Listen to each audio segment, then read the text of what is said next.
Kenapa dukun-dukun itu kalau kita masuk ke tempatnya selalu gelap, ada tengkorak, remang-remang. Karena antum harus takut dulu. Kalau ada rasa takut, bisa dikuasai nama dia. Tapi kalau tidak takut, nggak bisa. Orang yang mau dihipnotis, kalau akidahnya benar nggak bisa dihipnotis tuh. Setannya nggak berani. Dan ini kita harus hati-hati teman-teman sekalian, karena pintu takut ini selalu ditunggang oleh setan. Saya kasih contoh begini. Kalau ada satu rumah di Indonesia ini, anggap di Bali sinilah, karena antum lagi di Bali. Ada satu rumah teman-teman sekalian, di situ ada orang bunuh diri, gantung diri. Kira-kira mau beli rumahnya nggak? Jawab jujur ya. Kenapa nggak mau? Hah? Setelah saya jelaskan malam ini, beli besok ya. Diskonnya buat saya. Baik. Banyak orang jawabannya takut. Kenapa takut? Ada ruh gentayangan. Baik, simpan contoh itu. Ada contoh kedua teman-teman. Ada satu rumah, tadi bunuh diri ya. Sekarang satu rumah dibunuh oleh perampok. Mau beli rumahnya nggak? Sama juga. Masya Allah cuma 3 orang yang jawab, yang lain berani semua. Gak mau juga beli. Kenapa? Takut. Ada ruh gentayangan. Teman-teman sekalian, ambil dari saya malam ini. Dengan izin Allah, ini ilmu dari wahyu, bukan dari saya. Tidak ada ruh gentayangan. Gak ada ceritanya dalam Islam kuburan terbuka, pocongnya keluar. Gak ada itu. Gak ada tangan dari kloset tarik-tarik orang. Itu semua dusta. Dusta. Perusakan akidah dari media-media syaitan. Sinetronnya, filmnya, segala macam. Manusia bisa berubah jadi singa lah, bisa beginilah, macam-macam. Dusta. Dusta. Nggak ada dalam Islam. Nggak ada. Dari mana dalilnya? Nggak ada ruh gentayangan. Baik, dengarkan hadisnya. Hadis yang mulia. Hadis riwayat Bukhari. Suatu hari Nabi SAW pernah mengantar jenazah sahabatnya. Waktu jenazah tersebut ditaruh di kuburan, kata Nabi SAW, kalau seseorang mukmin meninggal dunia, siapa orang mukmin teman-teman sekalian? Orang yang sudah menggabungkan antara rukun Islam sama rukun iman. Kalau antum syahadat sudah, muslim, alhamdulillah, salat 5 waktu, zakat, puasa Ramadan, haji, sudah dikerjain.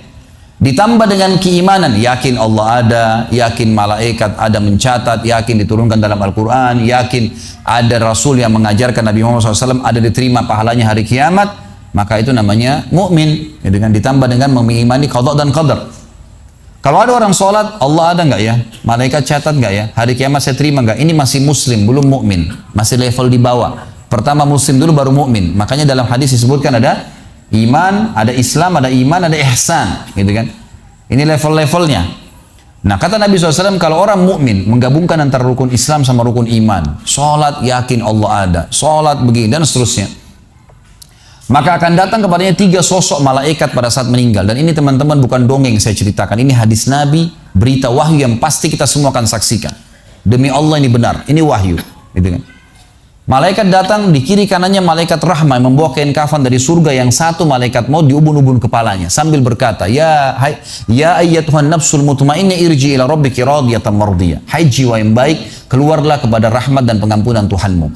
Kata Nabi SAW, ruhnya keluar lebih mudah daripada air dari mulut kendi, cepat sekali. Begitu keluar, belum sesaat keluar, ditangkap oleh malaikat rahmat, dibungkus dengan kain kafan dari surga, dibawa ke langit. Begitu dibawa ke langit, menembus 7 lapis langit, semua malaikat-malaikat di atas langit sana berkata, ruhnya siapa ini? Sungguh mulia ruh ini. Kenapa? Kata Nabi SAW, karena ruh itu mengeluarkan bau yang lebih wangi daripada bau kasturi.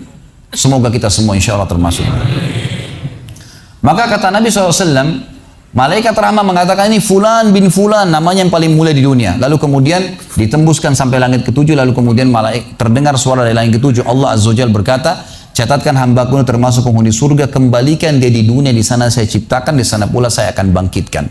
Diantar ruhnya bersamaan jasadnya, diantar oleh kerabatnya. Baru 3 langkah mereka jalan, dia masih bisa, ruh ini masih mendengarkan suara sendal mereka. Lalu malaikat datang mendudukkan dia lalu berkata, siapa Tuhanmu, siapa nabimu, apa kitabmu? Lalu dia kalau orang beriman, kata Nabi SAW, Allah berfirman, yuthabbitullahu alladhina amanu bil qawli tsabit fil hayati dunya fil akhirah. Allah akan tetapkan jawaban lisan orang-orang beriman di dunia kalau dia belajari mempelajari agama ini lalu ditanya kenapa kau sholat, kenapa kau puasa, dia akan punya jawaban dari wahyu. Dan di akhirat kata ulama tafsir adalah yang dimaksud pertanyaan mungkar nakir atau malaikat di kuburan. Ringkas cerita adalah dia akan menjawab Tuhanku Allah, Nabiku Muhammad, kitabku Al-Quran. Pada saat dia jawab jawaban itu teman-teman sekalian, maka tiba-tiba saja kata Nabi SAW, malaikat tersebut membukakan baginya pintu neraka. Azab, siksaan, orang teriak-teriak, api yang berkobar-kobar, dia ketakutan. Kata malaikat, lihat dari apa Allah selamatkan dirimu. Karena kau beriman, kau nggak jadi masuk sini, ditutup. Supaya dia tahu nih, kalau dia berbuat salah akan masuk situ, ditutup. Dibuka pintu surga, dayang-dayang, permadani, istana yang luas, luar biasa. Dia gembira. Lalu kata malaikat, kau akan masuk di sini. Maka si mayit tersebut pun berdoa mengatakan, ya Allah cepatkan waktu, karena aku ingin masuk ke dalam surgaku. Lalu datang di sebelahnya orang yang tampangnya gagah, badannya bersih, wangi, saking sempurnanya kata jenazah ini. Ruh ini berkata, siapa kamu ini? Sungguh sempurna ciptaan Allah pada dirimu. Maka dia berkata, diam dulu. Maka dia berkata, gitu kan? Dia berkata, saya amal soleh akan menemani kau sampai hari kiamat. Insya Allah setelah riwayat ini kita sholat. Saya amal soleh akan menemani kau sampai hari kiamat. Maka kata Nabi SAW terdengar suara, ya Allahu alam di sini disebutkan Allah atau malaikatnya, tapi yang jelas menyampaikan dari Allah Subhanahu Wa Taala, lapangkan kuburan hambaku ini seluas pandangan matanya dan bukakanlah pintu surga baginya setiap pagi dan petang dia melihat. Maka jadilah kuburannya taman dari taman surga sampai hari kebangkitan. Baik. Sebaliknya kata Nabi SAW, kalau orang fasik, siapa tadi fasik? Muslim yang masih berbuat maksiat. Teman-teman hati-hati. Jangan kena mengandalkan sudah syahadat kemudian bebas berbuat dosa. Hati-hati. Fasik dan orang kafir proses matinya sama. Kata Nabi SAW, orang fasik dan orang kafir akan datang kepadanya 3 malaikat. 2 malaikat azab di kiri kanannya, 1 malaikat maut di bunuh-bunuh kepalanya yang berkata, hai jiwa yang busuk, keluar kepada kemurkaan Tuhanmu. Maka ruhnya berantakan di tubuhnya, tidak berani keluar. Lalu malaikat maut menariknya dengan keras. Ibaratnya seperti bulu domba yang dibasahkan, dililitkan di pohon berduri, lalu ditarik dengan keras sehingga berantakan bulu domba itu. Keluar, belum sesaat keluar, ditangkap oleh malaikat azab, dibungkus dengan kain kafan dari neraka, dibawa. Baru langit pertama nggak dibukain pintu oleh para malaikat. Lalu malaikat langit berkata, siapa ruh ini? Sungguh buruk ruh ini. Kenapa? Kata Nabi SAW, karena ruh itu mengeluarkan bau yang lebih busuk daripada bau bangkai. Wa na'udzubillah. Lalu malaikat azab membawa mengatakan, ini ruhnya Fulan bin Fulan. Ya, orang yang disebutkan nama paling buruk di dunia. Lalu terdengar suara dari langit, Allah berkata, catatkan hambaku ini termasuk penghuni neraka. Di sana kembalikan dia di dunia, di sana saya ciptakan, di sana pula saya akan bangkitkan. Di antara ruhnya bersamaan pengantarnya mengantar jenazahnya. Begitu masuk dan 3 langkah, ya. Orang-orang mengantarnya lewat, malaikat datang mendudukkan dia mengatakan siapa Tuhanmu, siapa nabimu, apa kitabmu. Walaupun muslim, rekam baik-baik ini. Ya. Lahir dalam keadaan Islam, sesekali sholat, fasik, masih banyak masih tidak tobat sebelum meninggal, sama. Jawabannya kata Nabi SAW dengan orang kafir, innama aqulu kama kana yaqulun nas. Saya nggak tahu, saya cuma ikut-ikut dulu orang bilang apa. Nggak bisa jawab. Lalu kemudian dibukakan baginya pintu surga, dayang-dayang, permadani, istana, pemandangan yang luar biasa, gitu kan? Maka dia kagum, kata malaikat, lihat dari apa kau haramkan dirimu. Dulu kau bisa masuk sini, tapi kau tidak mau. Ditutup, dibuka pintu neraka, azab, siksaan, orang dipotong, teriak-teriak, kesakitan.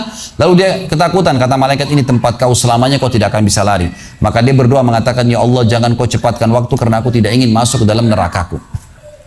Lalu datang di sebelahnya orang yang buruk tampangnya, bau badannya nggak enak. Lalu saking buruknya kata jenazah ini, kata ruh ini, siapa kamu ini? Pergi dari saya, sungguh buruk ciptaan Allah pada dirimu. Maka dia mengatakan, tidak, saya amal burukmu yang akan menemani kau sampai hari kiamat. Lalu dalam penutupan hadis Bukhari ada 2 riwayat. Yang pertama, Allah Azza wa Jal, ya, mengirim kepadanya malaikat yang tidak punya penglihatan dan pendengaran. Allahu alam bagaimana ini? Yang membawa sebuah besi, yang kalau besi itu seluruh jin dan manusia bersatu mau membalik saja mereka tidak mampu. Bayangkan seluruh jin miliaran, seluruh manusia miliaran, balik saja mereka tidak mampu. Ini saking kuatnya malaikat tersebut. Maka menghantamkan ke tubuh orang ini, hancur, diutuhkan kembali lagi. Begitu terus sampai hari kiamat. Riwayat yang kedua mengatakan Allah Azza wa Jal membuat dinding kuburannya merenggut tubuhnya, menjepit tubuhnya sampai seperti ini tulang rusuknya. Kembali lagi. Kata ulama hadis digabungkan keduanya. Dipukul sambil diremukkan, dikembalikan lagi. Begitu terus sampai hari kiamat. Maka teman-teman sekalian, dalil ini sebagai penutup dalam sesi pertama materi kita, teman-teman sekalian, dalil ini menjelaskan tidak adanya ruh gentayangan dalam Islam. Gak ada. Kita tarik ke contoh tadi. Orang yang bunuh diri tadi berdosa besar bukan? Dosa besar. Berarti dia meninggal sekarang di kuburan lagi disiksa. Gak ada ceritanya keluar ganggu orang atau balas dendam. Gak ada waktu. Hancur, remuk, dikembalikan lagi. Begitu terus. Kemudian juga sama, orang tadi contoh kedua yang dibunuh sekeluarga, kalau dia muslim maka dia mati syahid. Matinya mulia bukan? Mulia. Berarti lagi nikmatin kuburannya taman dari taman surga. Nggak ada ceritanya tuh mereka keluar lagi ganggu orang. Gitu kan. Jadi mulai sekarang beli rumah yang banyak dianggap keramat tuh. Bacain surah Al-Baqarah ada semua syaitannya tuh. Harus yakin dengan sabda Nabi SAW, rumah yang dibaca surah Al-Baqarah tidak akan masuk syaitan. Nggak ada. Takut semua syaitan ini.